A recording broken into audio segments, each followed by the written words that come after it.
అమ్మ ఇందాక మీరు కడల కర్రీ పరిచయం చేశారు కదా మా అందరికి. నెక్స్ట్ ఏం చేయబోతున్నారు?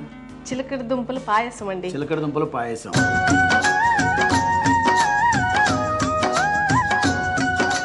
దానికి కావాల్సిన పదార్థాలు ఏంటండి? చిలకడ దుంప తురుము, నెయ్యి, పాలు, పంచదార, కోవా, యాలకుల పొడి, ఎండు కొబ్బరి ముక్కలు, జీడిపప్పు, కిస్మిస్. సో ఇప్పుడు ఈ ప్యాన్ తీసుకోవాలండి. అవునండి. తీసుకుని స్టవ్ వెలిగించుకుని పెట్టుకుని ఒక స్పూన్ ఇవ్వండి. ఫస్ట్ ఇప్పుడు నెయ్యి వేసుకున్నాము. వేసుకుని ఏం చేయాలి? ఎండు కొబ్బరి ముక్కలు, జీడిపప్పు, కిస్మిస్ వేయించి పక్కకు పెట్టుకోవాలి. మొత్తం వేసేయాలి? వేయాలండి. ఎండు కొబ్బరి ముక్కలు. ఎండు కొబ్బరి ముక్కలు వేయాలి ఫస్ట్. ముందుగా నెయ్యి వేసాం కదండి. ఎండు కొబ్బరి ముక్కలు, జీడిపప్పు, అలాగే కిస్మిస్ 3 వేసుకుని బాగా వేయించుకోవాలి. కిస్మిస్ వేయించాక ఎప్పుడైనా చూసారా మీరు? కొంత బెలూన్లా అవుతాయి. పాయసంలో బాగుంటుంది. చాలా బాగుందండి. మంచి వంటకం ఇది. చాలా అండి. చాలా. చేసాక ఏం చేయాలి? ఇది పక్కకు తీసేసుకోవాలండి. పక్కకు తీసేసుకోవాలి. కిస్మిస్ భలే పెద్దగా అయిందండి. అవునండి, బాగుంటాయి. నెక్స్ట్ ఇప్పుడు ఆ నెయ్యి ఉంది కదా, నెయ్యి తీసేసుకుంటాం. దాంట్లో ఇంకేమైనా వేయించుకోవచ్చు? లేదండి, వేయించుకోవచ్చు. దీంట్లోనే వేయించేసుకోవచ్చు. దీంట్లో ఇంకేం వేయిస్తాం? దీంట్లో ఇప్పుడు కొంచెం నెయ్యి వేసుకుని. కొంచెం సరిపోదండి అది? కొంచెం వేద్దామండి, టేస్ట్ బాగుంటుంది కొంచెం. ఎందుకంటే చిలకడ దుంప తురిమి వేగాలి కదా. ఈ చిలకడ దుంప తురిమిని ఇప్పుడు నీళ్లు తీసేసి వేయాలంటే? అవునండి, అవును.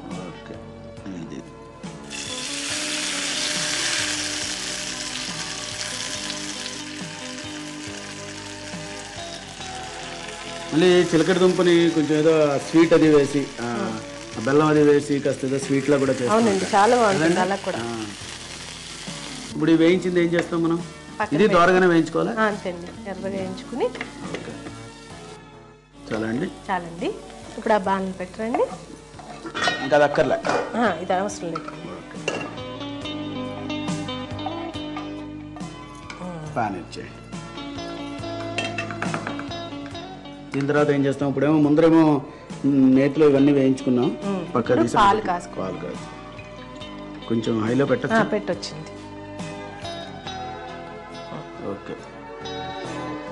ఒక 6 స్పూన్లు పంచదార వేసుకుందాం అండి. అంటే స్వీట్ తగినంతగా వేసుకోవచ్చా? కొంచెం షుగర్ అది ఉన్న వాళ్ళు కొంచెం తక్కువ వేసుకోవచ్చండి. అలా పర్వాలేదు, తక్కువ వేసుకోవచ్చు. ఇప్పుడు కోవా. దీని తర్వాత కోవా వేసేసుకోవాలి.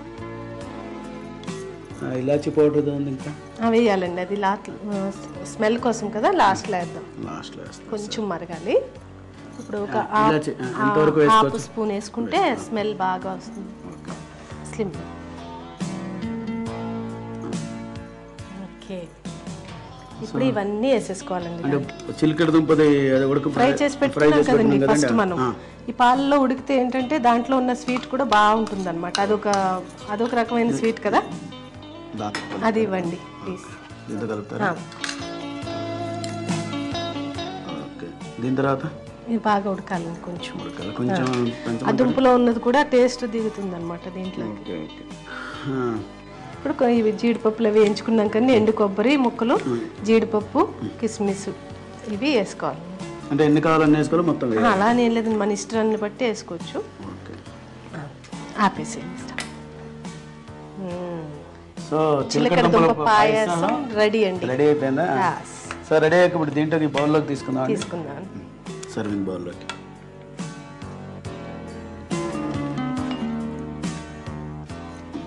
అనంత్ గారు, చిలకడ దుంపల పాయసం రెడీ అండి.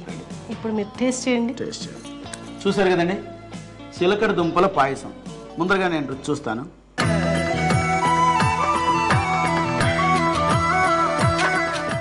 వావ్, చాలా బాగుందమ్మా. చాలా థ్యాంక్స్. సరే, చిలకడ దుంపల పాయసం ఎలా తయారు చేసుకోవాలి, దానికి కావాల్సిన పదార్థాలు ఏంటో మరొకసారి చూద్దాం. చిలకడ దుంప పాయసానికి కావాల్సిన పదార్థాలు: నెయ్యి, కోరిన చిలకడ దుంప, పాలు, పంచదార, కోవా, యాలకుల పొడి, ఎండు కొబ్బరి ముక్కలు, జీడిపప్పు, కిస్మిస్. ముందుగా స్టవ్ వెలిగించి పాన్ పెట్టుకుని దాంట్లో కాస్తంత నెయ్యి వేసి అందులో ఎండు కొబ్బరి ముక్కలు, జీడిపప్పు, కిస్మిస్ కొంచెం దోరగా వేయించుకోవాలి. వేయించుకున్న దాన్ని ఓ చిన్న బౌల్లోకి తీసుకుని వెంటనే అదే పాన్లో కాస్త నెయ్యి వేసి దాంట్లో మనం ఏదైతే ఈ చిలకడ దుంపల తురుము ఏదైతే ఉందో అది నీళ్ళల్లోంచి బయటికి తీసి ఆ తురుముని గట్టిగా పిండి నీళ్ళన్నీ తీసేసి దాన్ని ఆ ప్యాన్లో వేసి నేతిలో వేయించాలి. కొంచెం దోరగా వేగాక దాన్ని కూడా వేరే బౌల్లోకి తీసుకుని ఆ ప్యాన్ని పక్కకు పెట్టి వెంటనే ఒక బాండీని తీసుకుని దాంట్లో పాలు పోసి ఆ తర్వాత పంచదార వేసి దాంట్లో కోవా వేసి మరగనివ్వాలి. ఆ తర్వాత ఇలాచీ పొడిని కూడా కాస్త వేయాలి. కాసేపు పాలు మరిగాక మనం నేతిలో వేయించుకున్న చిలకడ దుంప తురుము వేసి ఉడికించాలి. ఆ తర్వాత వేయించుకున్న జీడిపప్పు, కిస్మిస్, ఎండు కొబ్బరి ముక్కల్ని కూడా ఆ పాలల్లో వేసి కాసేపు ఉడికించాక మనం సర్వింగ్ బౌల్లోకి తీసుకోవాలి. సో చిలకడ దుంపల పాయసం రెడీ.